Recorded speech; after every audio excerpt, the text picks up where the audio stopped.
Hello and welcome to another episode of Uncorked with Funny Wine Girl. This is Funny Wine Girl, Janine Luby, and this is the last episode of 2022. How exciting. And when I say that, I hope that didn't sound sarcastic. How exciting. But I really actually meant it, and not to toot my own horn, but toot toot. I know I've shared in posts before, and I'll probably do it again. I was very proud of the statistics that I saw from Spotify for my podcast this year. Now, as we all know, statistics, research, all that stuff can probably be packaged any which way we like to make things look good. But I certainly like how they looked. That I've created more content than 97% of the podcasts in my category, which I believe is society or social and culture, or society and culture, something like that. Because to be honest, I wasn't quite sure where to put my podcast with the categories. You're limited a little bit, but I've created a lot of content for which I'm really proud. I believe it was like almost 3,000 minutes of content. I'll have to go back and look. And like 30% of people who listen are followers. And I guess that is a pretty decent number as well. So I am going to start off on that little blowing my own horn kind of note. And we're going to be blowing horns for the new year. So I figure that's pretty fitting. But this week, I'm talking to my dear friend Oliver, and we're going to be reflecting on the year 2022 and talking about things that we hope to do. I don't want to say hope for, because it's not like you can rub a lantern. I mean, you can rub a lot of things, but you're not going to get necessarily what you want. But anyway, okay, already starting off great. But things that we hope to achieve, things that maybe I know I'll speak for myself and say that I do have some goals in mind. And I thought it would be nice to start off with a little reflection of 2022 about the podcast, because that is something I am proud of. But not just to say, oh, look what I've done, but I really, truly hope that for those of you who are listening, that you're gaining some insight, some, education, some information, and a little bit of entertainment, because that is truly my goal. And as I say, even though I do have my dear friend Oliver on quite a bit this year, my goal is to promote women. I'm one of those women supporting women people, girl power. I still believe we need to do that. And I like to do it. So point blank, that's what that's about. So without further ado, and of course I'm recording this and I've got an icky throat, which is always lovely. I think that's the official diagnosis anyway, icky throat. I would like to say hello to my lovely, darling friend, Oliver, AKA Ollie. Hello, Ollie. Hi, Janine. You already, I don't mean to start off by laughing, but you just cracked me up during that intro. A couple things you said, icky throat, and you're going to rub a lot of things in the new year. And well, not the icky throat, but to rubbing things is fun. Yay, go rub. Go rub. Well, you know what I'm saying, because I wanted to say things you don't want to hope for things. I mean, you could hope for things, but I guess I'm more in that this is going to be a self-help moment. So pardon me, listeners, but like you can wish for things, but ultimately you can't just sit back and not do things and hope they happen. That was kind of my point there. We're not going to hope for things.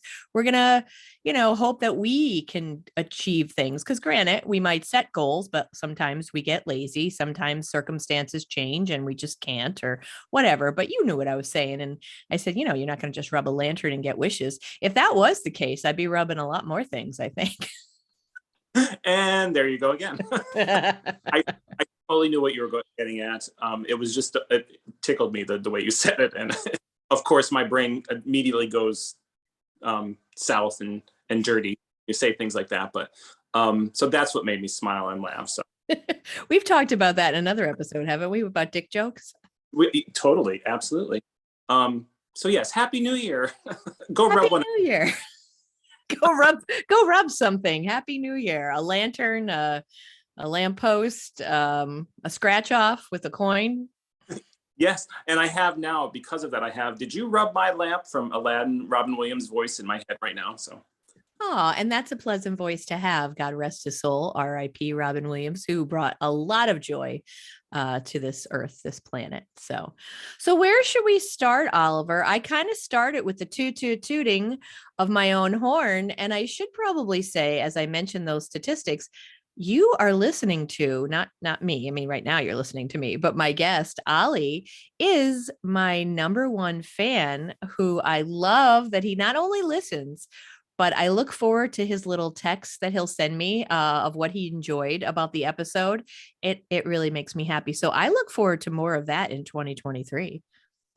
I of course will do that. I'll always be your cheerleader because I support you and what you do and say, and I honestly do enjoy them as well. I don't just say that because I think there's been a few times where I've been like, hmm, and I don't think it's never been a harsh criticism, but I was just like, oh well, this I don't know, and it's usually about mine too. I'm like, oh God, I say and again all the time. I think that was my last. Yeah. Was like, and again, I don't know. I'm like, why did I say that 100 times? So I look forward to your podcast every Thursday, and it's funny. Usually I'm right on time. I listen on Thursdays, but this last few, maybe it's the hustle and bustle of the holiday season, or we did do a quick little trip up north where I got to see your beautiful face in person. It is beautiful, isn't it? And so I think I was like a little bit behind on catching up on some episodes, but I always look forward to your podcast every week, and you'll always get those texts and support from me. Thank you so much. And yes, I should say that Oliver was up for some family function, and I did get to see not only Oliver but Big Oliver, his dad, Oliver Senior, and Ollie's husband Jim. So it was delightful to meet up with them. And of course, we were cracking up there in the Barnes and Noble in Wilkes-Barre, just being all silly. But to your point about the guests, I will say it's interesting that when you have texted and said kind of like, not that you've ever not liked, but use like the ones that you're like, wasn't really, my favorite or whatever. Interestingly enough, so it often coincides with, and I want to be careful how I say this. I love all of my guests and I think they all have something to say, but sometimes people are a little more nervous or they're a little less chatty, or you have to dig a little bit more to get them to kind of open up, to uncork, if you will. You really need an opener there. And so sometimes that might not present the content that you would hope for. You're hoping for a little bit more. So I would say in those cases, sometimes I'd see Oliver's text and go, yeah, that was kind of a tough conversation. The person wasn't as free flowing as I had hoped or thought they might be. So yeah, we're on the same page usually. Yeah, and I have loved every one of your episodes. It's not really a critique of your episodes or something. Sometimes the content, like I'll know in advance, or you'll promote what you're going to be talking about in the next few weeks. And I was like, sometimes I'll think, oh well, that's not a topic I'm interested, but of course I'm going to listen to. And sometimes those turn out to be my favorite episodes because I learn a lot, and so I really appreciate that. But all your guests were wonderful, and I love that what you promote and what they promote as well. So it is a very entertaining, and you make me laugh. That's really, as you do, believe that laughter is needed in life. So Absolutely. you're my at least laugh once a week. I laugh more than that. But you are responsible for that at least once a week laugh. So. Well, thank you. Thank you very much, Oliver. And of course, my 51-year-old brain just kind of was going to like tag on to something you said there, and I completely lost what I was going to say. But thank you very much for listening. Oh, that was it.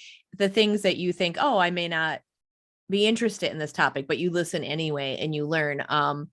I would just challenge people to do that a little bit more, and not necessarily just with me with this podcast, but with other podcasts, because, and I have to be very careful because if I go off, me, I will really go off like a fire hose in a city street. We are so used to going along with what everybody likes, because let's face it, that's what social media does. And I'm not trying to be a conspiracy theorist. It's the truth that, Facebook was created to be like, like a jackpot or whatever machine in the casino. I mean, it's that idea of your brain gets something happy, so you want it and you keep going. It's meant to be addictive. And of course, the algorithms are such that, oh, let's push this content up. So that's what gets seen. While original content from people like myself, other young artists, young, I didn't mean to say that. I'm not exactly young, but other lesser known people, everyday people like me with their content, whether they're having a comedy show, they're in a band, they're playing music, they have a small business. Our content doesn't get pushed up unless you help us by commenting, by sharing. So otherwise, the algorithms the big business is going to control what the content that gets pushed out there. And to my point, it was just go beyond what everyone else likes. You don't have to like what everyone else likes. Cause to be honest, I think there's a lot of crap out there that people like just because here's an example. And you know me, Oliver, here you're like, okay, the train is already derailed. I was with my mother this morning. I took the Lubies out to brunch and we're shopping for a relative, a younger girl who's 14, looking at bracelets because she likes bracelets. And the woman who worked there, who was lovely, by the way, because she complimented me. But no, but she actually liked my cork earrings that I wear. And I'm like, oh, I make these. She goes, oh my gosh, they're so cool. Thank you. So she's showing us different bracelets that kids like. And she points out one and she goes, I don't get it. She's like, they go nuts for them, but it's literally a string with like a little charm on it, like a heart or whatever. She goes, there's nothing to them. And I thought, I agree. And she said, I don't get it. There's many nicer things here, but they love it. And it was, to me, again, I know I'll bring it back. It's just all of that where it's like, I scratch my head a lot at what's popular. So I will bring it back around. You wait for it. To Oliver's point, I appreciate your openness, Oliver. And since we're all thinking New Year's resolutions, not to sound preachy, because this is probably where I've lost people already. They're like, wake me up when she stops preaching. Try to go beyond what is scrolling in your Facebook feed, be different. God, please be different. Do what you love, follow things that not everyone else is following. Chances are they're better. They're just not known. They haven't found the right person to promote them. But yeah, and be curious. Be curious and just try new things. Like, again, not just me, but look at other books, music, podcasts that people put out. Try to support them. And before, excuse me, before we get into really the heart of things, I did want to reflect back. Oliver had said, about all the different guests I've had this year. I don't have any kind of like summary or synopsis prepared, but I do want to, in light of this past week, I do want to bring up one that I think is really important. And I don't want this to get heavy, but in November, I think it was November, I had on Brittany Walters, who shared her story, excuse me, her mental health journey and how she had attempted to commit suicide and how she lost her brother to suicide. And that, she really hopes we'll talk about mental health. We'll talk about suicide. And I know that word can be a trigger for people. That's what I hear. I get it. I do. And hopefully if you're hearing this and it's bothering you, you can turn off, the podcast. But the point is, she wants people to talk about it, because if we don't talk about it, we're going to keep losing people. And I'm bringing this up because this past week, I don't want to sound dramatic, because it's not like it affected my life in such a way. I mean, I'm just a fan or someone who watched, Twitch, Stephen, I think is it Boss? Stephen Boss, right? Of course, Twitch, he was known as Twitch for the DJ for Ellen. And of course, he was her co-host. And I think it was called Game of Games, her Ellen's game show. And I used to love watching his TikTok videos where he danced with his wife. Always seemed so cheerful, so joyful, very positive, happy looking guy. And I know we never know. Most of us will never know or understand fully what is going on in someone's head, because you only know what you're being presented with. If a person seems happy, then you think, oh, they're happy. And yes, I know that's not always the case. But when I opened up my laptop earlier this week and it said, Twitch dead at 40, I genuinely, not to sound dramatic, but said to my laptop, oh my God, no. Oh my God, no. Because I couldn't believe that someone who appeared so joyful, had just done a video 2 days earlier in front of the Christmas tree with his wife, always, still looking very happy that he would commit suicide. And I'm sorry if that's not the right terminology. I know death by suicide. And again, I don't mean to mock, but really the words are less important than the act, and the fact that we need to listen to one another, encourage one another to get help. If you need help, reach out, even if it takes 20 people you're reaching out to, because some people are assholes, right? You might reach out to someone who doesn't give a shit. You might reach out to someone who's so busy, but then afterwards might go, oh God, I wish I had made time. And again, I'm not trying to be a jerk here, but reach out to people, because you will be missed. People love you. And it's the cold hearted bitch getting emotional again. I was just really surprised by his his death. And I want people to stick around. So please, 988 text or call if you need help. And I'm sorry to shift the mood with this, but I was just proud that I had Brittany on, and I was so very just glad that she was willing to share her story and be vulnerable and brave and share her story of what she's been through, and that she's doing well right now. She did lose her brother to suicide, but she's doing well right now. And I wish the best for her and anyone else who's ever been on that path. And hopefully they're on a lighter and brighter path. And on that note, Oliver, I don't know if you want to add anything. I do want us to get to a lighter place, but that is part of our reality of what we live with these days. So Oliver, if there's anything you wanted to say. Absolutely.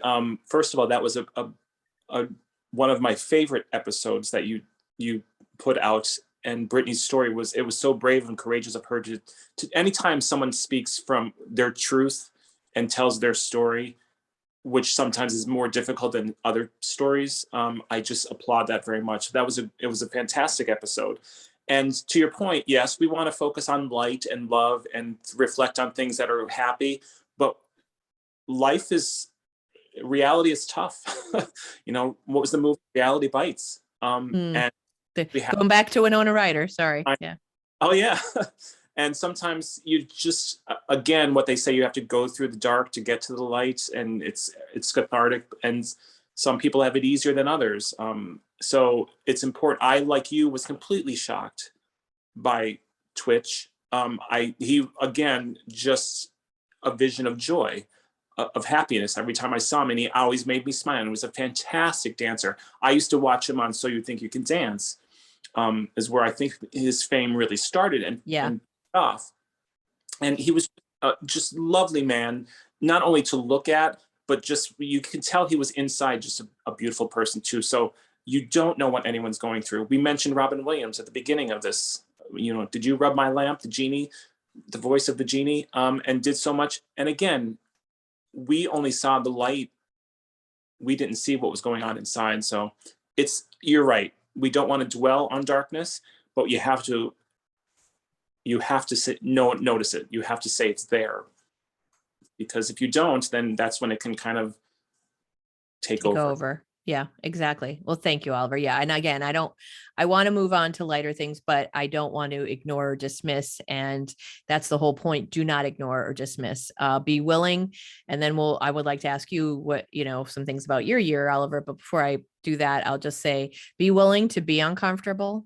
Be willing to get uncomfortable with others, because usually, and I know this has probably been on a poster, that's been hung up in a corporate building or something, but usually growth happens there, because it's when you're uncomfortable. It's because when you're comfortable, it's hey, like I'm comfortable sitting on my couch with a blanket. I love that feeling of security, watching TV, being with someone that I've known for a long time. That's comfortable. And that's a great thing. It's comfort. But you don't really grow that way. And other areas of life you want to grow, right? So relationships, it may not be an easy thing to do, to have a conversation with someone that you think something's not quite right with them.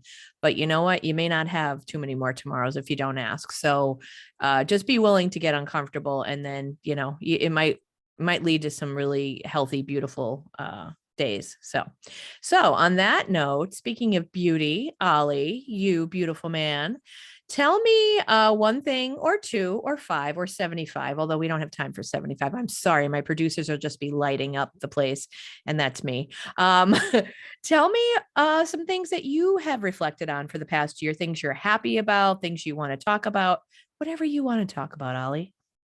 I want to talk about you, Janine. No. Oh, I was hoping you'd say that. So anyway, no, I'm just kidding. Not really, but Isn't that a Beach's quote, like, so enough about me, what do you think about me, or something? Yes, of course. No, 2022 was an interesting and full year, as they always seem to be. As you know, we purchased a house, and we moved into that house and have been adjusting in that house, and we've had guests in that house. Woo! One. So, that is something I'm grateful for, that, we're here, we've settled, we have a home now, and we're making it work. So that's definitely been, just, that takes up a lot of time and space and energy. to do what we did in the last, few years. We moved in 2021 down to North Carolina, and then, lived in an apartment for 6 to 8 months maybe, and then got a house. So it's been a whirlwind. It's never a dull moment with my husband. He he keeps me going and jumping through hoops and fires, and something else is we're doing, and we turn left and we're going to go right, and that's just the way it is with him. So it's always an adventure, but in a good way.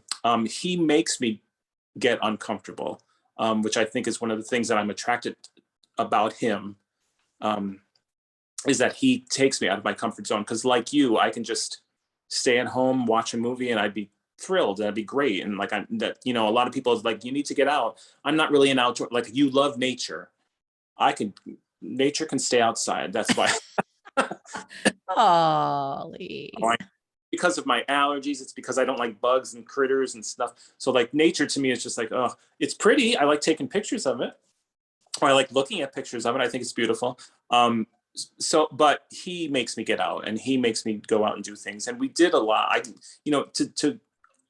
Nothing dramatic. Like we didn't have like a go anywhere special or do a lot of different things, but we're always doing small little things here and there that just kind of, we step away from reality for a bit and then get a breath of fresh air into us. And then we go back to life and living your day to day and stuff. And I'm more of a day to day type of person. I've never been one to do like resolutions at New Year's, and, of course we all have goals, right? We all set things that we want to do. And I'm a list man. I have lists about lists. I have to make a list to make a list to make a list. So like, of course I have like the goals and objectives and stuff like to set out for myself personally, whether it's career related or personal or whatever. But I'm more of a day-to-day kind of a person, and whatever comes at me, I kind of like bat it away because I don't want to deal with it, or just like, okay, get it over with. So, but yeah, just living a refreshing life these past few months, getting settled, getting adjusted to our new neighborhood, our new city, our new home. It's been nice. It's been fun. That's obviously the biggest thing that we did this year was buy a home. I can't believe it hasn't been a year. It seems like 3. Was it March or February. February? February like 8th or 9th is when the house closed. I think like right before that time, we did a podcast with Michelle, and she read tarot cards. And I remember that was kind of linked into, that I'm something about money. And I was like, oh, well, I'm giving a lot of money to people next week or whatever it was to buy the house. So yeah, it hasn't been a full year yet, but it's just, that was a huge, purchase, and a huge adjustment for us, but things are going well. So I'm grateful for that too. So Good. Especially in the market, the house market, we kind of, sold our house at the right time and bought the house at the right time. So we're kind of lucky there too. So that's my thing of 2022 that obviously, comes to mind. Yeah. And I should say, and we've talked about this in other episodes, I have visited and I got to see their lovely home, and Jim watering. He was obsessed with watering the plants this summer. I shouldn't say obsessed. He was, he was doing what you need to do when you have new shrubbery and landscaping. You've got to water all the time. But they were lovely hosts to me.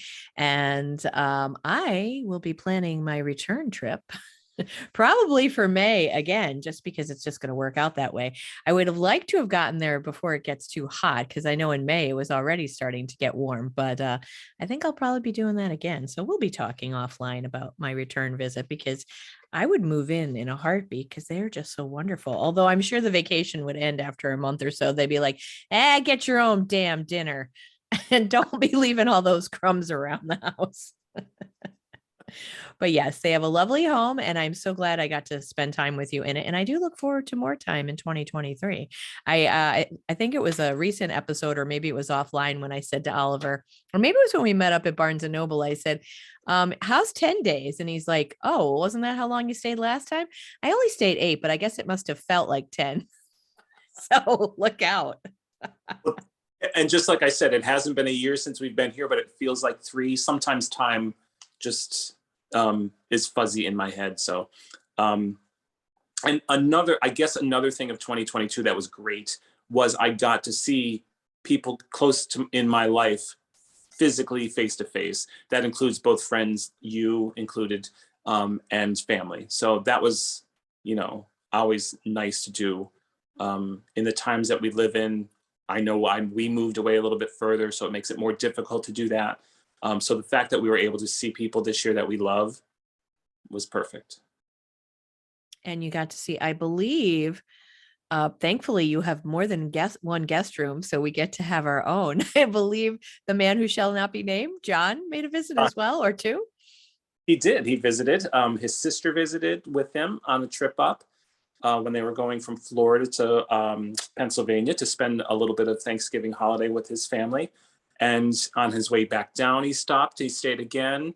And you were here. You were the only visitors and overnight guests we had at our house. Because we moved here, we don't have many friends in the area or that. So it's always nice to talk to someone else besides, your coworkers and your spouse. So it's always nice to have those type of visitors and such. And then yes, and then I was able to, and yes, we do have, it's a 3-bedroom and an office. So we're going to have guests next June already planned. So 2023, looking ahead already. My family's going to come down on their way to their vacation in Florida, and we're going to have a house full, and it's going to be interesting and fun. Oh boy, I have to get those dates. I got to beat them down there before you run out of energy. June. So, and then by that time it'll be already like 9,000 degrees here. So, and that's not an exaggeration. That's science. 9,000 degrees, I think it was. So yeah. But we look forward to it. We do like to host. We used to always have when we lived in Rotterdam, New York. When we lived in our home, we loved having every holiday. We had an annual holiday party. Unfortunately, we only got to do 2. And then family members got sick, COVID happened, and there you have it. But we love to host, so we love having people down, and we look forward to the future. But also, it was so nice this year to actually have people here and see our home and see us and see them and spend some time with them. Because a lot of times, and all the visits, like we had talked about before, I think on this podcast and offline as well, we didn't do anything really like quote unquote special. We didn't like see a concert or visit the beach or we just hung out, and that's so refreshing sometimes just to do that with people you love. So Yeah, absolutely. Like I said, for me, and it was also because of how well you guys treated me.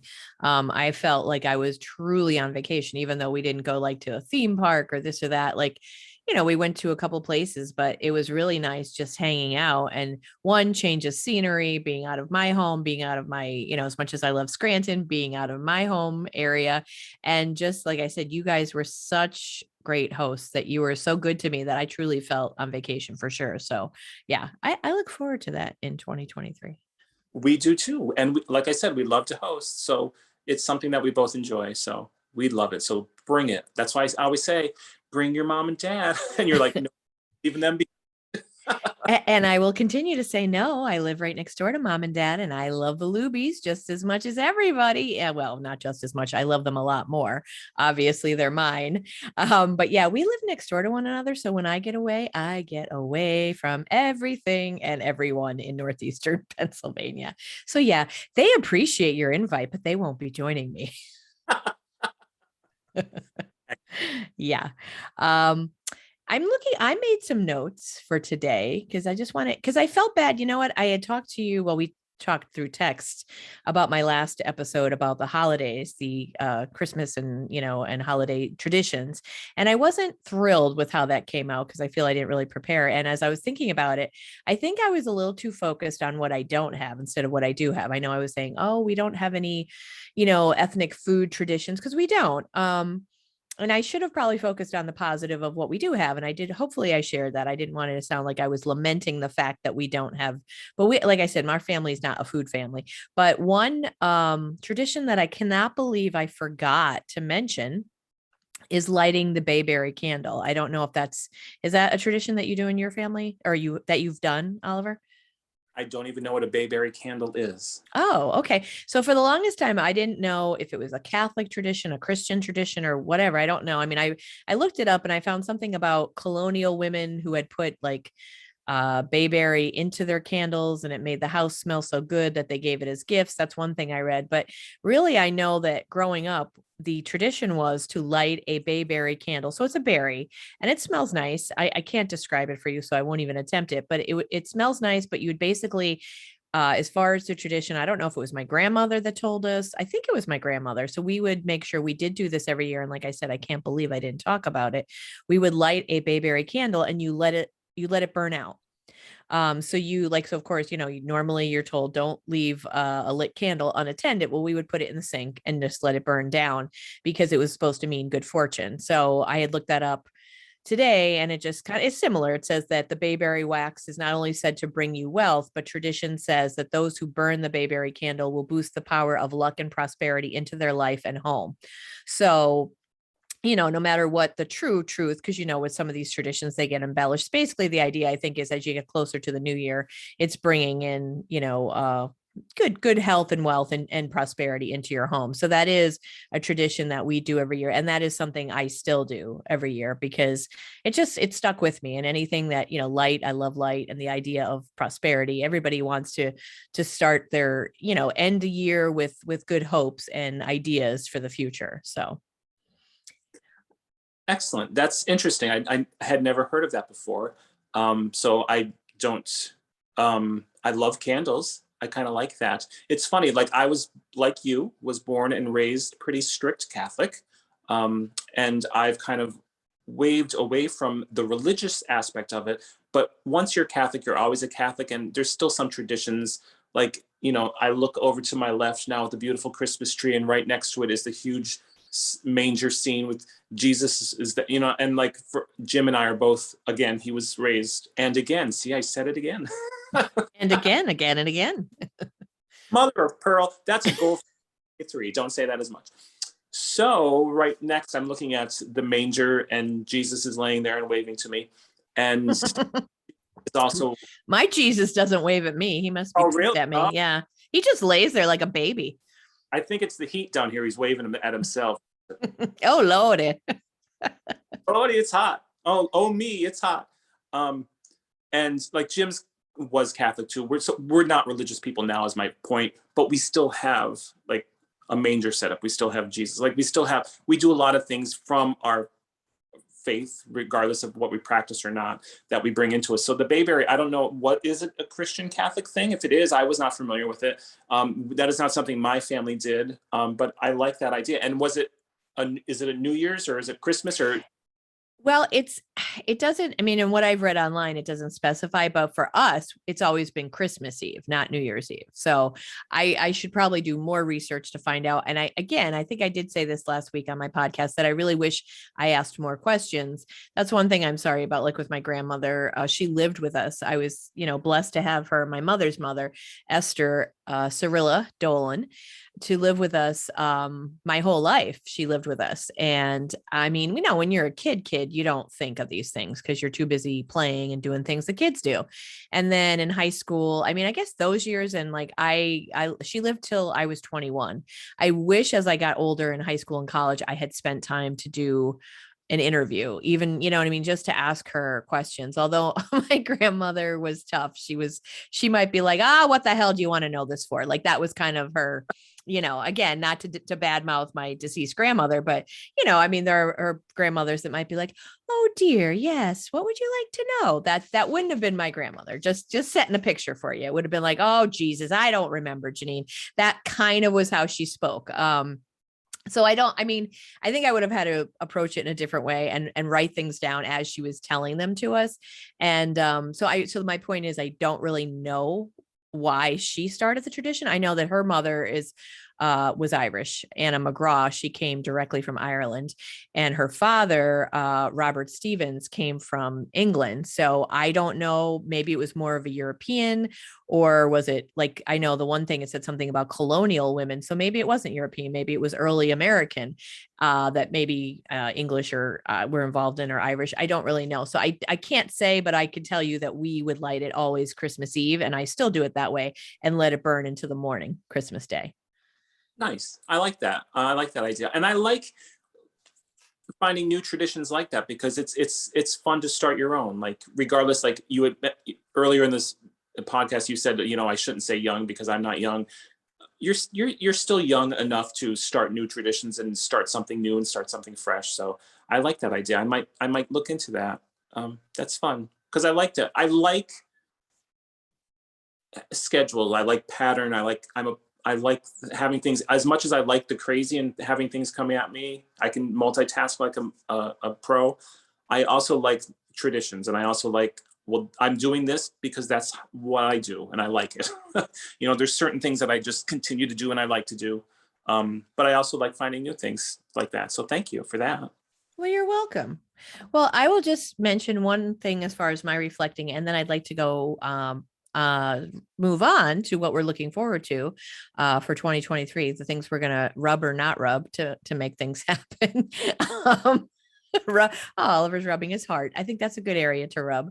Um, so I had already mentioned my podcast, and I'm really proud of the content. And I am. I truly am proud of the content. And I'm just fortunate that I've gotten to meet so many wonderful women, or met women who've put me in touch with these other women. And I will continue that for 2023. I already have one podcast episode already done, and then I have a couple other ones lined up, conversations. And again, I should say in here that if you are you don't have to be in northeastern Pennsylvania, but if you would like to be on the podcast, again, I really do like to promote women, so I am putting this call out to women mostly. Reach out to me, Funny Wine Girl Janine, on Facebook or Instagram, and just let me know your story. I would love to share it. I've had people on who talked about their marathon training. I've had people on who are entrepreneurs and talked about how they got through the pandemic. People who've shared their mental health stories. I've had comedians on. I've had women who not only, talking about their comedy routine, but how they've had life-threatening illness and how that made them change their perspective. So many, just a variety of topics. So my point is, reach out to me because I always look forward to sharing what you have to say. The other thing, so in addition to the podcast, one other thing I will mention that I'm proud of is work that I'm doing for a client, King's College. I was hired as a contract worker, or independent contractor, I should say, to do marketing and communications for a project that they're doing called About Face. It's a campaign basically to help reduce the stigma around opioid use disorder, to educate on how this happens, how addiction happens, to help change the people's view about it and the language and how we talk about it. And then, of course, to educate King's College campus and the area surrounding about resources that are available so that people can get help. So I've been involved in that in 2022. I started at the end of December and got started for 2022. And I just had my contract renewed for 2023. So I'm very excited about that because I look forward to what we can achieve in the year ahead. But I am also very proud of the work that I've done with that. I've learned a great deal about recovery and about addiction. Again, this is one of those heavy topics that needs to be talked about. I was able to visit a recovery center, New Roots Recovery in Wilkes-Barre. And one of the, I don't know if it was the director there or the certified recovery specialist, who said something that was very powerful, that, you know what, we need to talk about this because guess who is talking?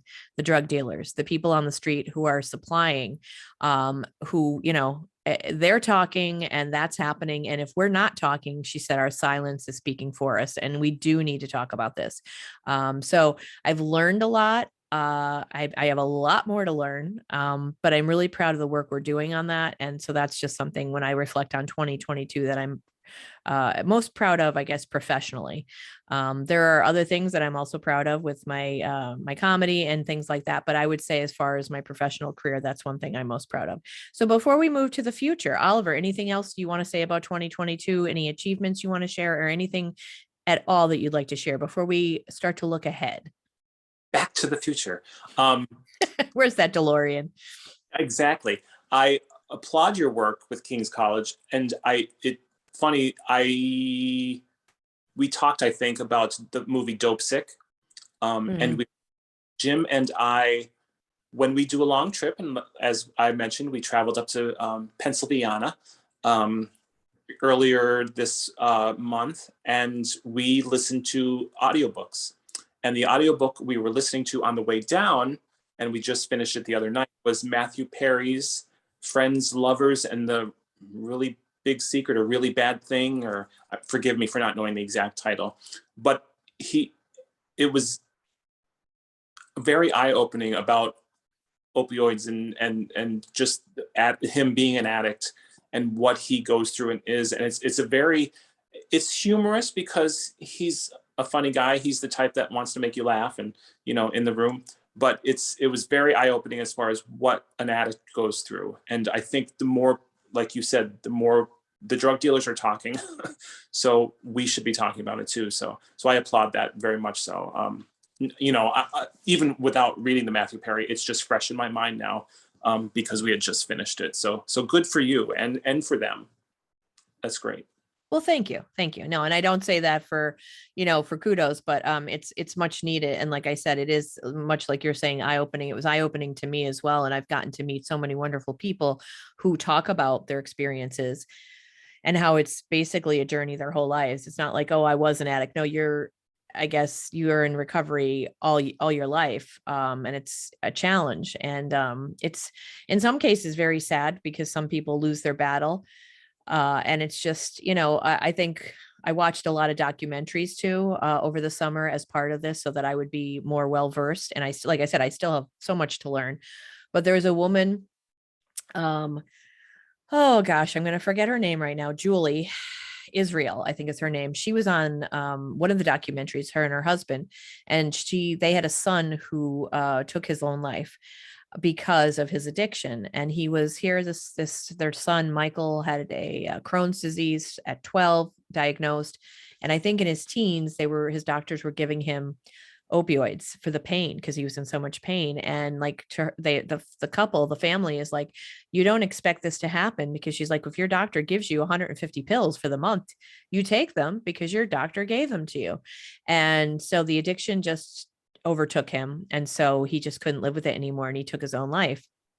But they spoke about this, opioid crisis, and they said, why isn't America up in arms? Why aren't we screaming about this? And she said, I think that that's not happening because people think they're safe. People think, well, that won't happen to my family. And excuse me, one of my favorite quotes, or the quote most powerful, I think, is what she says. And I'm going to paraphrase because I'm not going to get it exactly right. But she said something to the effect of, every family is only one sports injury, one wisdom tooth, one car accident away from addiction. And after watching these documentaries and after talking to people, I understand that point, because pain medicine is prescribed, still probably too easily prescribed, and it's addictive, and it is a disease, and it's a disease of the brain. And once you're addicted, it's hard to get into recovery and get over that. So, and to get healthy, I should say, get well. So again, I'm proud to be part of something. It's rewarding to be doing work that you're proud of, is what I want to say, because that is why I left Blue Cross in 2010. I actually left Blue Cross in 2010 to promote my business, Laugh to Live, and do laughter yoga. And I did that for a long time, and I still do that. So I still offer laughter yoga, but I've kind of fallen back to, or I shouldn't say fallen back to, but I've kind of shifted back to what I went to school for, which is marketing communications.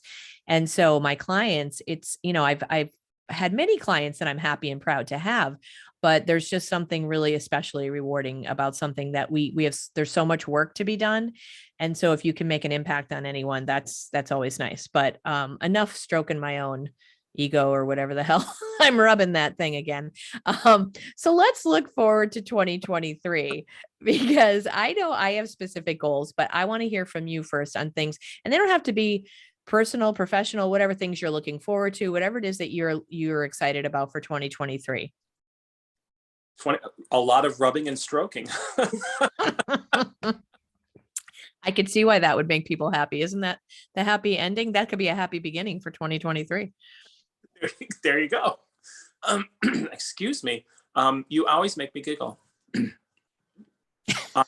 More giggles in 2023.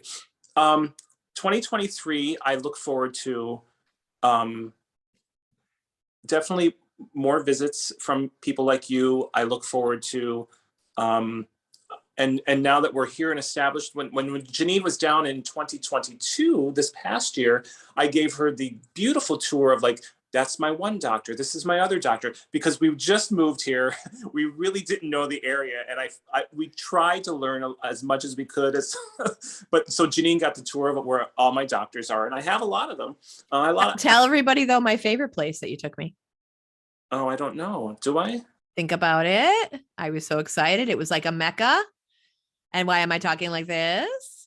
I don't know. The wine place. Oh, not the winery that didn't have any of the wine I liked. Oh, Riesling. No, we don't have that. No, we don't have that either. Oh God, no, that's not coming this year, honey. So yes, we had an unsuccessful visit to a winery, although the woman behind the counter didn't have what Janine particularly wanted. She was very friendly and helpful. And I took her to Total Wine and More, which is a store here. And so I gave her the tour of my doctors and a wine store. And the wine store, oddly enough, was her favorite. I don't know why. But it is a great store. It is a place. I used to buy a lot of my wine through Janine. Now I have to go towards my second favorite supplier, which is Total Wine and More. Plugging them. I don't own stock. I don't know anyone that works there. It's a big, huge wine store, and they have everything, and they have wine tasting, and the people are actually on the floor, and literally you can ask them one, walk you, like they're knowledgeable. The customer service there is commendable. And that's the second one that we were in. Durham has one, and I don't even know if this isn't, obviously it's a chain because there's more than one, but I don't know if it's like a Southern thing or if it's national. I don't know anything about the company, but that was Janine's favorite visit. I will be sending them the bill for that lovely plug that you gave them. But no, I should say that we do not have one here in Scranton. And I don't know if we have one in like Philly, like bigger areas, but I had never been to such such variety of wine. And to Oliver's point, the employees, the coworkers were very helpful. And that's, you don't always get good customer service. I think that was the other thing I had mentioned, that thanks to Dead to Me on Netflix, where I first learned about orange wine, and I had never had it. And I know that there is a place in Jersey that carries it, but excuse me, not too many places, at least around here in Northeastern Pennsylvania, have it. So I was like, I want to try orange wine. And the one woman said that she didn't have any. And then the other woman who happened to overhear or whatever followed us and said, oh, were you looking for orange wine? I found a few. So I just thought they were really good. And now we can move on from them because now they owe me money. Go ahead, Oliver. Yeah, sorry. I forgot all about them. But so I do look forward to that. And I do look forward to like getting to know the area a little bit more. And when people visit, like Janine, our favorite guest, to come down, we'll have places to take and learn more about the area and stuff. And we already have, like we've gone to museums, we've done a lot of different things. So it's fun. So I want to explore the area definitely a lot more, where we are, learn a little bit more about our new state and our new city that we're in. So that's something to look forward to. And the visits for family, we look forward to. We look forward to visits from friends. And I'm looking forward to, I love to write, and I just don't do it enough. And in 2020, the thing that I just would sit down and I felt I was making it a task. Like instead of just doing it because I enjoy it, I was saying I need to write. And I was putting that like burden on myself. So I was in 2019, I started coming up with the idea. I wanted to start writing again. I was like, well, yeah, because of that, I should write about something that I love. So I chose the whole movie a day blog, and I did 2020 was every day I would watch a movie, I'd write about it, and then post it, and 2 people read it, and I love those 2 people. But it wasn't really about that. For me, it was about having, again, I'm a list man. So now I have my favorite 365 movies of all time, and they're ranked. And and you can go back and look at it. And what I've been doing, now I'm doing another blog. I'll get back to that in a second. Now I'm doing another blog that I'm looking forward to. I started December 1st, watching all of the 94 Best Picture winners at the Academy Award. And most of them I have seen closer to like 80 through like present. A lot of the earlier ones I own because I wanted the collection and it's a Best Picture winner.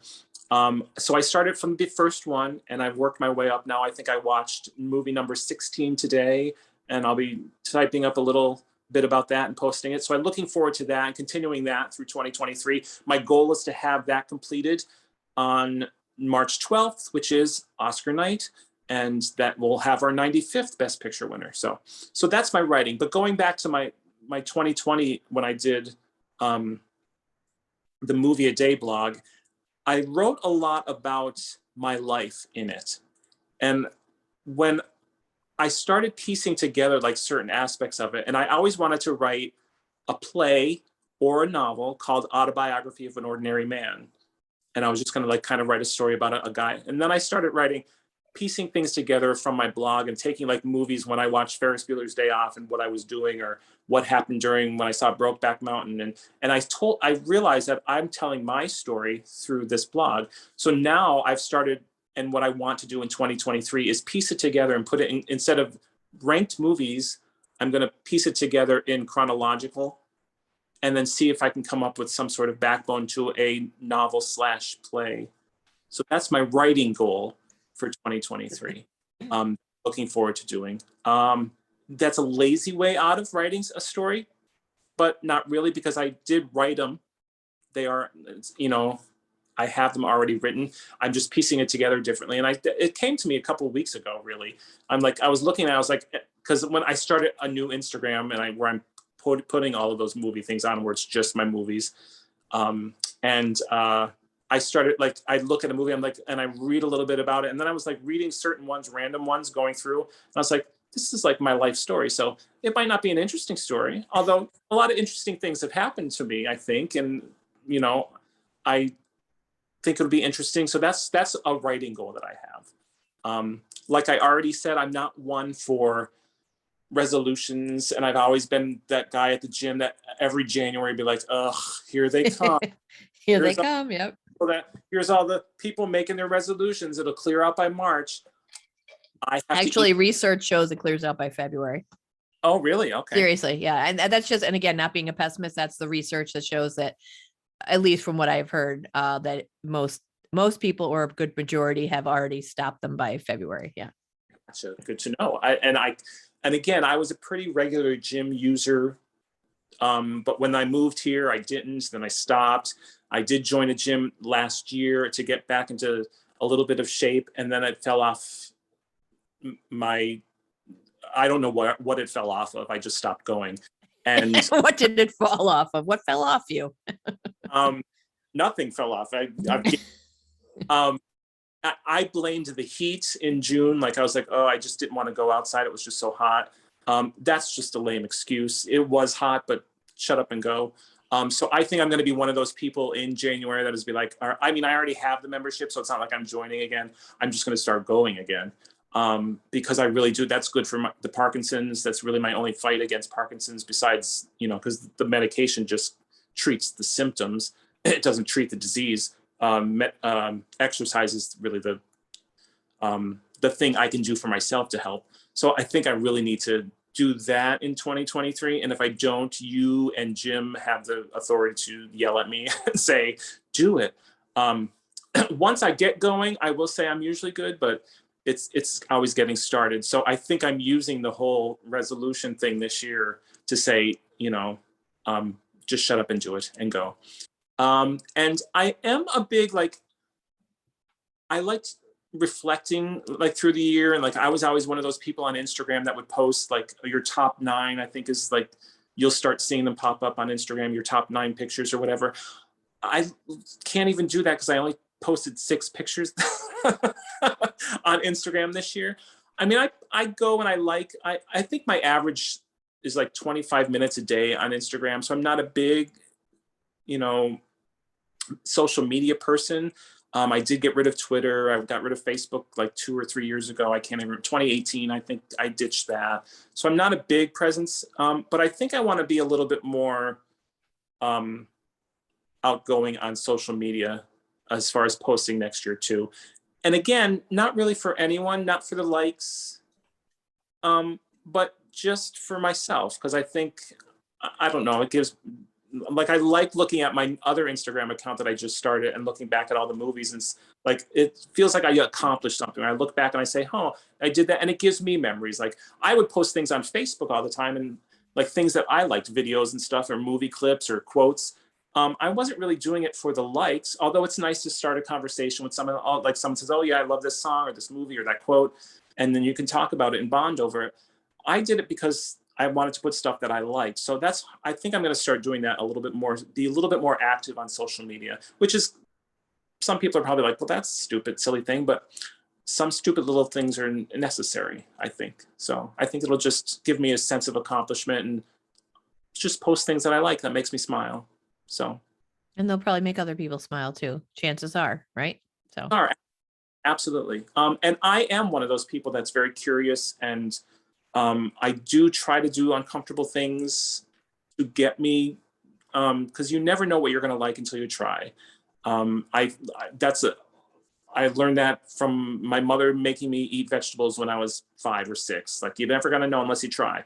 The only thing she ever get me to eat was liver. I tried it, I hated it, and But the question is, have you ever packed it? I can say yes to that.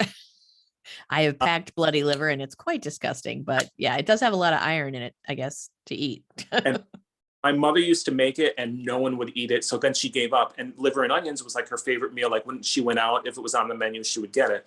But I remember saying, like, you're not going to like it. You're not going to know if you're going to like it unless you try. And I did, and I didn't like it. But she's right. That sentiment, though, is right. Like, you don't really know. Like, if I see a movie or a show, or I listen to an album, or like Taylor Swift, I'm not a huge Taylor Swift fan, but she had a new album come out, so I listened to it because maybe there's a song, that I'm going to love, and I'm, shame on me for not at least exploring something like that, as little as that is, as compared to, instead of reading a headline, read the story and get to know something, about something, that make yourself knowledgeable, learn more. So I've always been curious like that. I'm going to continue doing that too, because I think, yeah. So. Very good. And by the way, I don't think that's lazy approach with your writing. You already did the writing. And I think that sounds like a great idea of pulling out the personal that you've already shared. I think, and I know, I think that's great. In fact, that lovely transition, Oliver, to something we did talk about, I think excuse me, offline last time, about similar in my situation. I want to curate content that I already have. So similar to you, you've already done this. Now pull it out. Can you extrapolate it and create it into something else? That's something we spoke about, because I said to you, one of my things for the new year, and this is going to include a little bit of my bitterness and saltiness, but they're yummy and things we snack on, right? So why not? You could, I don't want to say snack on me, snack on this podcast, but not on me anyway. Yeah, not to get too salty or bitter, but I feel like, and I kind of alluded to it earlier, about what's popular isn't always quality. I feel like, and to Oliver's point about social media too, some of us are on it, like there's personal pleasure in it to some degree and satisfaction, but a lot of us are on it for if we have a business or like promoting comedy shows or whatever. So we really need to be on it, but it's not always rewarding. Cause like I said, I'll have one friend share a podcast episode to their friends, and you'll see the same damn meme with the misspelled word almost 95% of the time, and I'll see it 30 times in my feed, and I hate to say monkey, I don't know if that's even culturally okay to say anymore, monkey see monkey do, God knows where that has its roots, and please don't, whatever, if you get upset, you get upset. I don't know where the hell it comes from, but the idea is, if everybody likes something, I must like it too.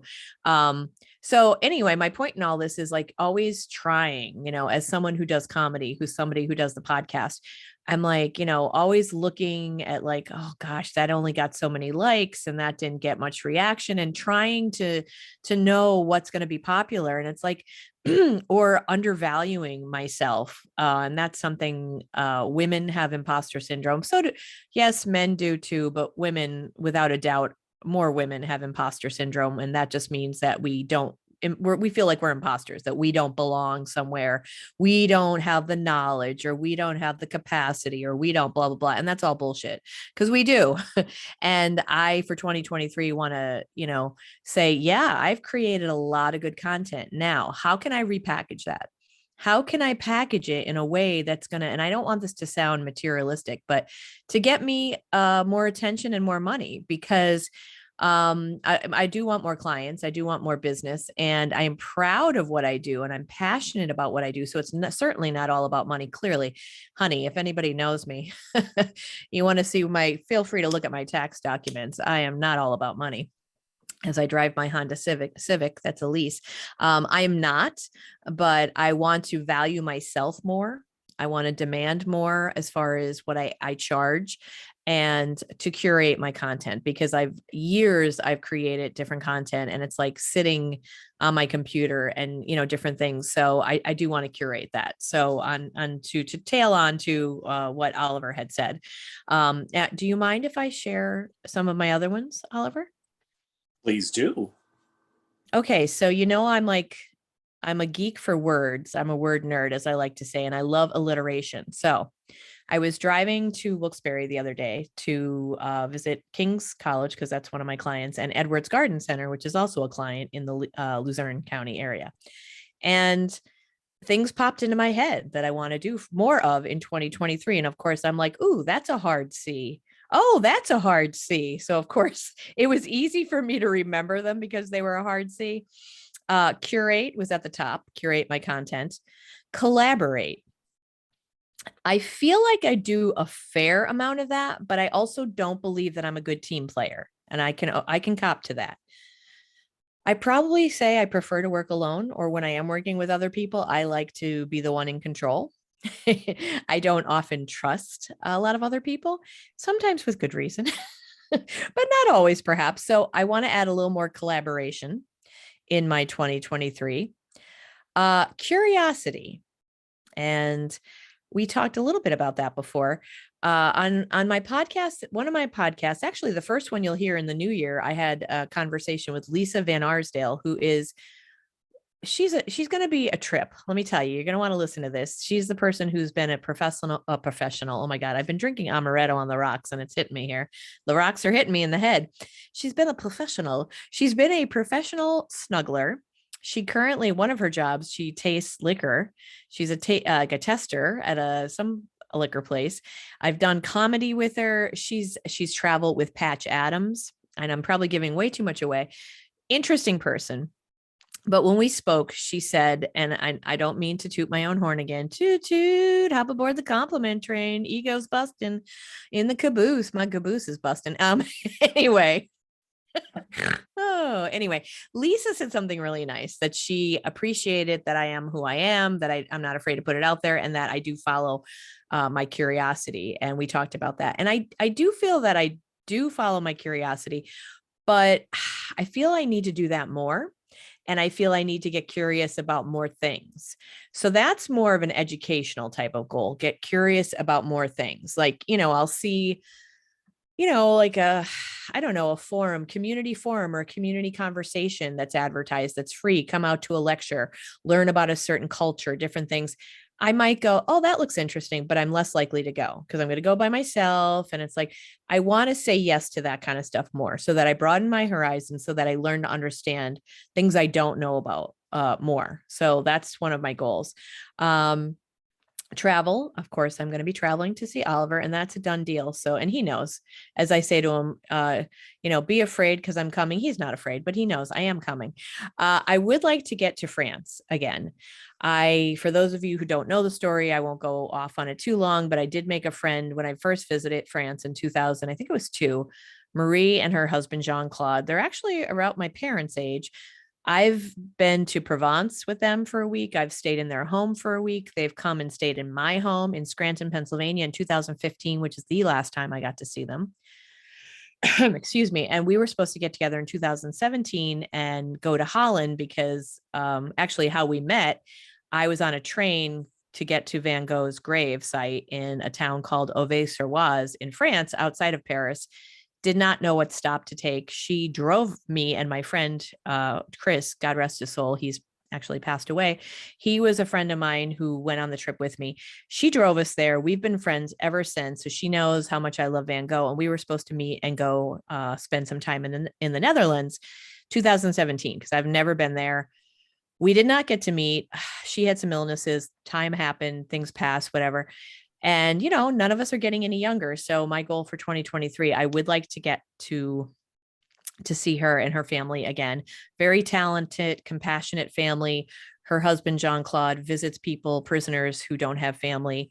They both paint. Her sister, Jean, who has since, excuse me, passed away, was also a painter. So I have a painting by Jean-Claude, by Marie, a couple by Marie. Her sister Jean, I got one of her paintings as well.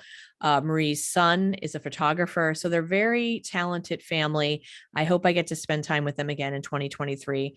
I'm hoping my friend Tina Gallagher, you've heard from her on the show a couple times. She is a romance author. She goes to a conference for authors in London.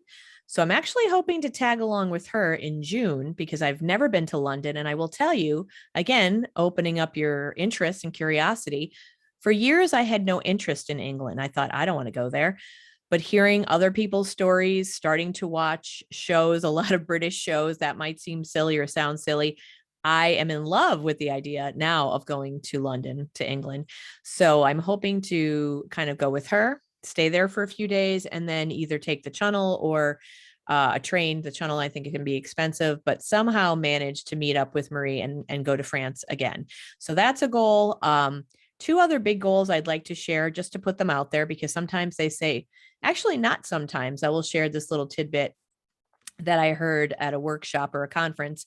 Research shows that you are more likely to meet your goals if you share them, because that kind of makes you feel a little more accountable. And then sometimes people can help you.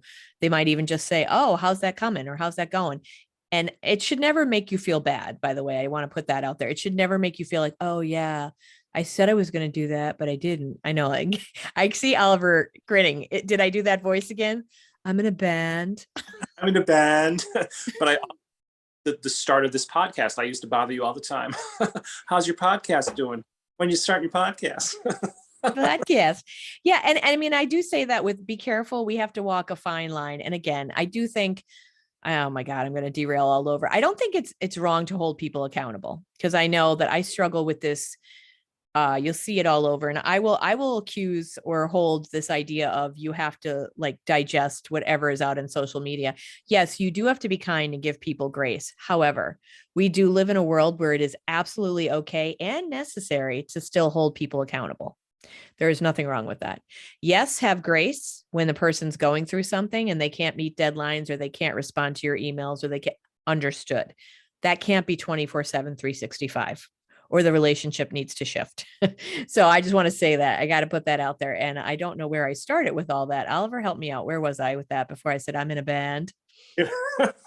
Once you said that, I lost it. No, you were talking about putting it out there in the universe of what that you wanted to. Thank you. No, but seriously, I forgot. But yeah, so my point with that is share your goals, because it can be very helpful to have supportive people, and not just supportive, but I mean, is such a thing as an accountability coach out there, although that's probably more of a West Coast thing, but your friends to check in with you. So how's that going? Did you ever sign up for that class? It's not meant to bully or badger you, and you shouldn't feel guilty, because you could just communicate. We have words, right? Not to get condescending, but use your words. It's always good to communicate and say to someone, you know what? I found that I actually already had too much on my plate, or you know what? It's just not going to work out this year because I had a financial investment that I can't do. It's okay to shift your goals and your plans. However, it's also a good idea to have people who can just ask about it and maybe even say, well, Okay, so do you need help? Do you need a babysitter so that you can take those evening classes? Things like that. It's always good. So that is why I'm going to put these two big things out there, and then I'm going to wrap it up because that's all I have to say is these two things. Well, Oliver, we'll see what else you have to say, but I have two big goals that I would like to see happen or at least get started in 2023. The one, I am curious, and here this falls to, I had this idea years ago, never pursued it. And maybe, timing can be everything. Maybe now's the time. Maybe it wasn't right years ago. I am interested in learning more and talking to developers of getting an app created. I thought about it years ago for the laughter yoga, and now I want to pursue it again. It would be kind of like a mix of laughter yoga, like videos, meditations, some comedy, some humor, some of my funny wine girl doodles, something that's really just, I was going to say the essence of Janine. That's a perfume that I don't know how well that would sell, but the essence of Janine. So one is an app. I want to at least start the conversation with people because I know in the past my thought was, oh, they're awfully pricey, but things change, technology has changed, and maybe it's affordable to at least get started or to get one created by someone who is willing to do it at a discount because they're just starting themselves or something along those lines. So that's one goal. The second goal is to go mobile with my laughter. I had this idea years ago and never pursued it. Wouldn't it be cool if I could get a company like the Laughing Cow to hire me to go do laughter yoga in a van or something, like pull into places and do it, somewhere. Of course, I would need a driver because of my driving anxiety, or else I would just be visiting the same parking lots in Scranton over and over. Big Ben, Parliament. Hey, it's her again. So those are two big goals. Otherwise, yeah, I'd say that's kind of it. Those things I already mentioned with the hard C, and before I continue to keep babbling, and then those two goals that I'm actually kind of serious about. They've been ruminating in my head for a long time. Never thought of taking them seriously, and I probably should have, but that's okay. Shoulds are, not helpful. So, okay, Oliver, last thoughts, ideas, questions, concerns. Oh, I'm concerned about your hard C. I applaud the app. You had never spoken to me about that either, so I love that idea. So yay for that. And two, I'll be your driver. As long as it's not dark and in the rain, I'm good. Nighttime's okay if I know the area, but if it's nighttime and raining, we'll just pull over and sleep in the van. But no, yeah, I'll be your driver. cool. Wouldn't that be kind of neat though? I had that idea, like, and this is again, I don't want to say sad because it's never good to look back and go, oh, I should have, or oh boy, that doesn't do us any good. It really, none of us have a DeLorean. So, I mean, not the kind that's in Back to the Future. So, I mean, maybe you do. If you do, I applaud you. If you're getting your plutonium, whatever, from the Middle East or wherever you're buying it, good for you. I don't. So it's not helpful. But when I tell you about that idea I had, and I don't know, I'm getting like my grandmother who used to point her finger, but hers was arthritic. It's true. I'm not mocking, but she'd be like, you'll get old someday. But in a different voice. But yeah, I had that idea years ago. I think when I left Blue Cross in like 2010, and I was like, I wonder, I should like, how do I even reach out to, someone in the corporate or marketing department at Laughing Cow? Oh my God, how do I do that? And then I just let it drop. And I don't know what that was, like my surfer voice, I guess. Oh my God, how do I do that? I don't, and yeah, and I don't mean to culturally appropriate Southern Californians, but and I let it go. And it's like, you know what? It popped into my head again recently. And either that idea, like with the Laughing Cow, or kind of creating my own brand where it's like literally a mobile kind of laughter yoga where I'm paid by the company to like set up shop in the parking lot for their employees, their clients, if it's a hospital, could be patients, whatever. I like that idea. So I only have one thing to say, and I did not know your grandmother starred in The Wizard of Oz as the Wicked Witch of the West.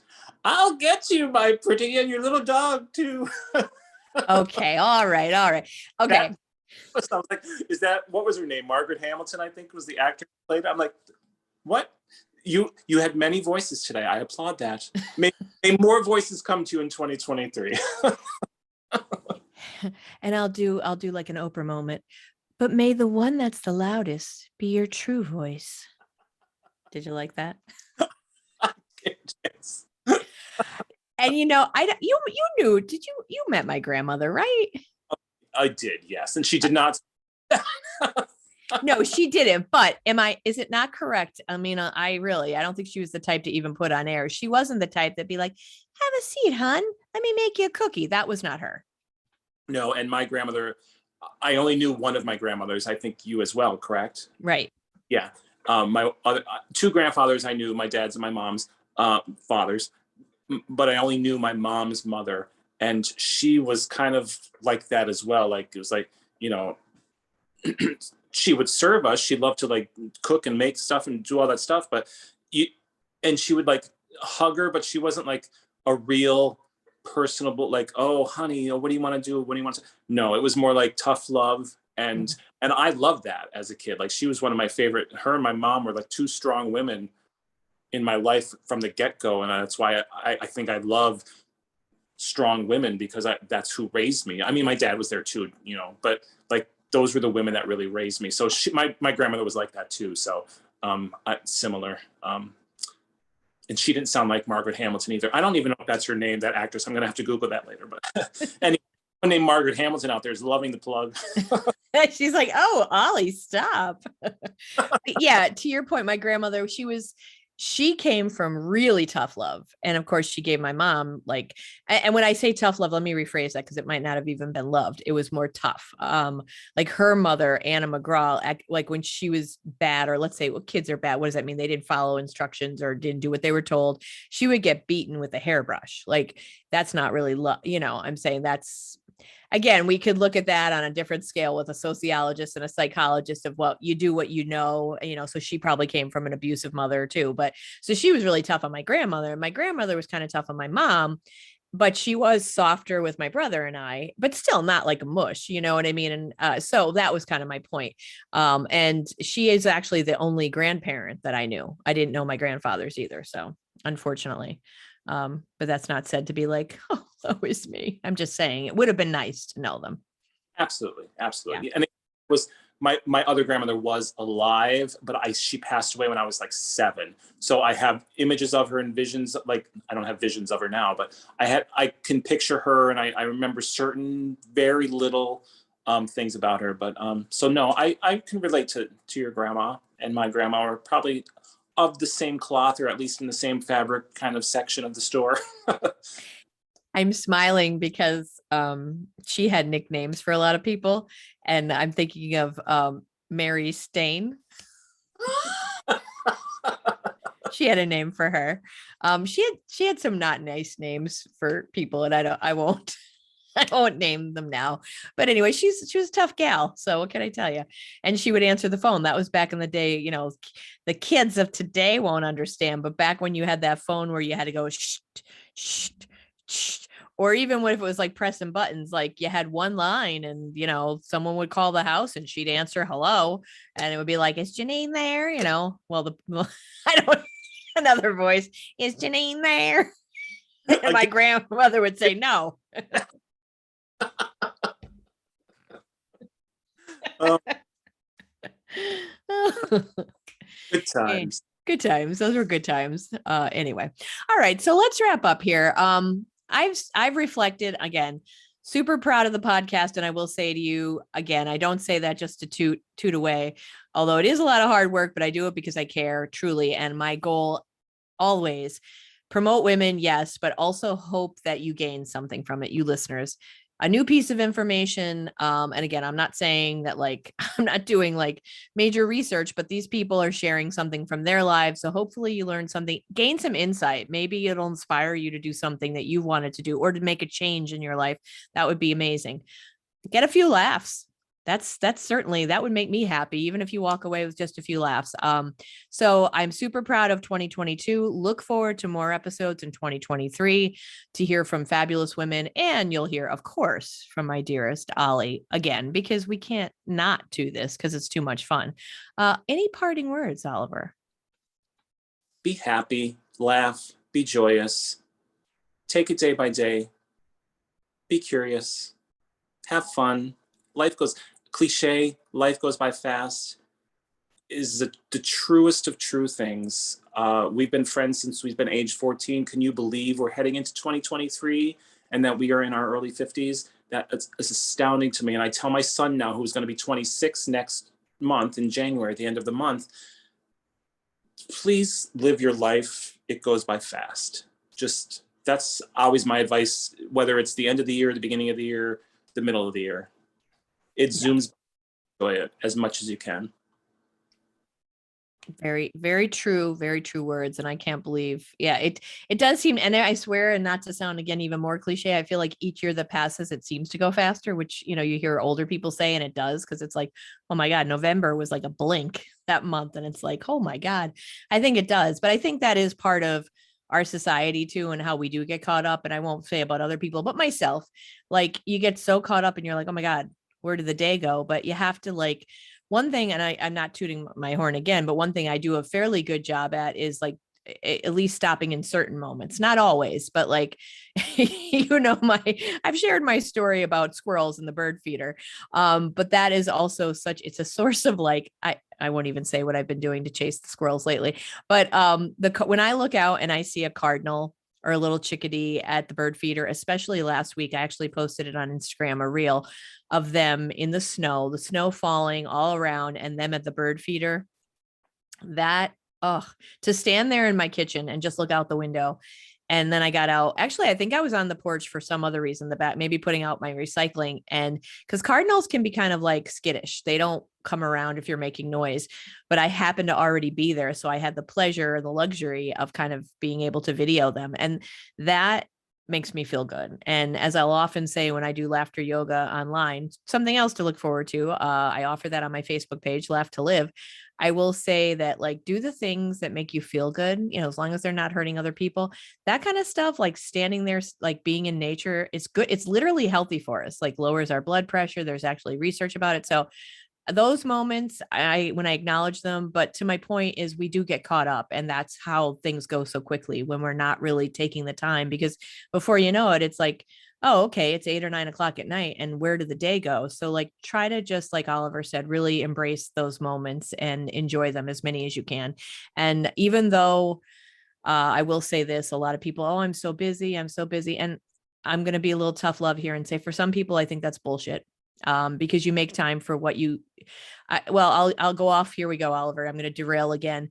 An example for my professional life, I have a meeting that I'm excited about and looking forward to with a CEO of a pretty big foundation in Scranton. Friend. Now, granted, I will admit, I was able to connect through a person who is also well known and well respected. So obviously that did help. It didn't hurt.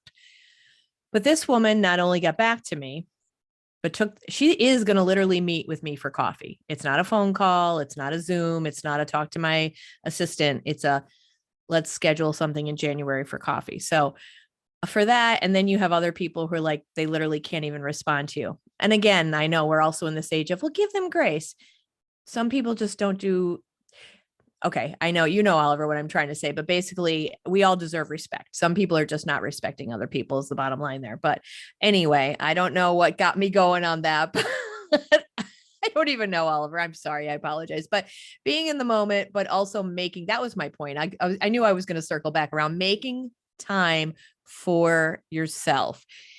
Because if you say, oh, well, I've got this, I've got that, 10 minutes to like watch the birds, if that's what you like, 10-15 minutes to walk around the block in your neighborhood to get fresh air. You have to make time for these things. You have to, because if you don't, you're going to run out of energy, and the people that you're rushing around trying to help aren't going to have you if you don't, because you're just going to get burnt out. So please take time, make time for yourself, because you're certainly worth it. All right. And that's it. That's a wrap on 2022. Woo, I should have had a blower out. Woo, you know, one of those horns, not a, you know, a blower, I said, not a fluffer.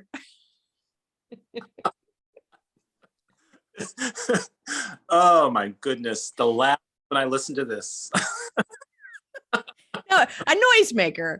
I should have had a noisemaker, because I have them in the attic, because this is like, I got to take this moment, Oliver. This is emotional. This is you and I. This is special. This is the last episode of Uncorked with Funny Wine Girl in 2022. That's a big freaking deal. It's a BFD. Yay. All right, people listening, I apologize. I'm getting out of hand here. Boy, who knew amaretto on the rocks? And I blame you, Oliver, because here's you know why. Here's you know why. Know I why? bu- I bought the amaretto and it was a little pricey, that Di Serrano. And of course, I got like a giant ass bottle. I'm like, where am I going with this? I bought it so that I could make Oliver's recipe for eggnog martinis. I'm going to make them this well, you'll be hearing this after the fact, so forget that. But I'm making them to have with my parents with the Lubies. I like eggnog. I like spicy eggnog lattes and coffee. So I look forward to making this martini. But anyway, that's why I bought amaretto. I did buy it. However, I will tell you, if it was something I didn't really like, I wouldn't have necessarily invested in it. But I do like amaretto on the rocks. It's very tasty. It's good. Good. I'm glad. That was my mother's favorite drink. It's good. Well, then I will think of Chrissy when I drink it. There you go. She'll get a lot of love. I'll be pouring out a lot for my homies this year in 2023. So, all right. So we're going to wrap this up here before I get too silly. And I always say to people who've made it this far, you're the true listener. So I'll say this to you, Oliver. It's a little meta. Hey, Oliver, you're listening to Oliver. But seriously, folks, seriously, me and all my voices, I do want to thank you. I am really happy. I don't want to keep saying proud, but I really am proud of this year's content. So happy to bring you, connect you, and have you listen to the people that I've had as guests. And I'm so grateful to them for sharing parts of their life with us, their stories. I'm really grateful for learning from them, for being inspired by them. So thank you. I hope that you forget about resolutions. Don't worry about if you do something. Oh no, I said for the new year I was going to do this and it's 10 days in and I didn't. You can start new every day, any day. You just don't worry about calendars. Don't worry about other people's time frames, criteria. Don't worry about algorithms and FOMO and all that bullshit. Don't. Just make things work for you on your own agenda, your own life, how they fit, and just think of yourself and your health, your wellness, and everything along those lines for 2023. And I really do wish you the best. So, as I always say, I thank you from the bottom of my heart and the bottom of my wine glass.